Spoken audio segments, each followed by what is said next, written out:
गुरुगण शरण मोर प्रणाम ता सहित आमर गुरुजी शिष्य मैंने बर्तमान जो मैंने सनातन हिंदू धर्मर रक्षा अहरह कार्य कर प्रणाम आईटी बस समस्त भक्तजन मोर प्रणाम। जय जगन्नाथ। प्रकृत में आम कहवा भाषा आम कहवा दुई प्रकार गुरु अच्छा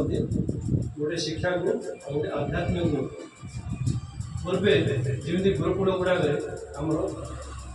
जमी ब्राह्मण क्षत्रिय वैश्य शूद्र वनवासी समस्ते शिक्षा पाते किंतु जो आम भारत को मुगल मैंने आक्रमण कले पाखापाखि 1000 वर्ष आम भारत को गुलाम रखिले तापर ब्रिटिश मैंने आसे 200-250 वर्ष गुलाम रही आम जाणी रखा उचित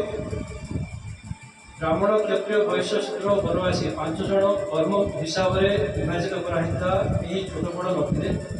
किंतु जो देखिले भारत को भांगार अच्छी ताहले तार छोट भांगार अच्छी बोले केमती आम विभ्राट सृष्टि करवा समय अभाव विशेष किसी कहीपारे भाई कहते बहुत बहुत भल लगुला शुणा कि समय अभाव समस्त टे समय कहले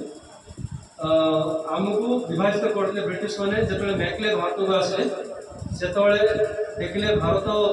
एत समृद्ध प्रत्येक गाँव गोटे गाँव अन्य गाँव पर निर्भर नुहे भारत तैयारी होता लुहार जंग लगुनि बोले एत उत्कृष्ट थिला है गोटे मुगल रजा जो तार देह भल होना आमर कहते नालंदा विश्वविद्यालय जड़े आयुर्वेद प्रोफेसर भल कर कौन से समस्त विश्वविद्यालय जोड़ा 6 मास जाए से ग्रंथ जोड़ता भाव के बड़ा दायित्व सारा विश्वर लोक आसी शिक्षा नौते शिक्षा अनुष्ठान जहाँ नष्ट करते तेणु आम आज समय आप देखुए पिला मैंने मोबाइल पाठ पढ़ी सब शिखी दौरान किंतु बिना गुरु जोगु से भितर संस्कार किसी ना तेणु आम गुरु पाखु जहाँ शिखुचु आम पिला से शिक्षा देवा बिना गुरु कौन सी जिनस संभव नुहे तेणु गुरु शरण में सर्वदा आम रहा ये कही मो वाणी को विराम दूसरी। जय जगन्नाथ।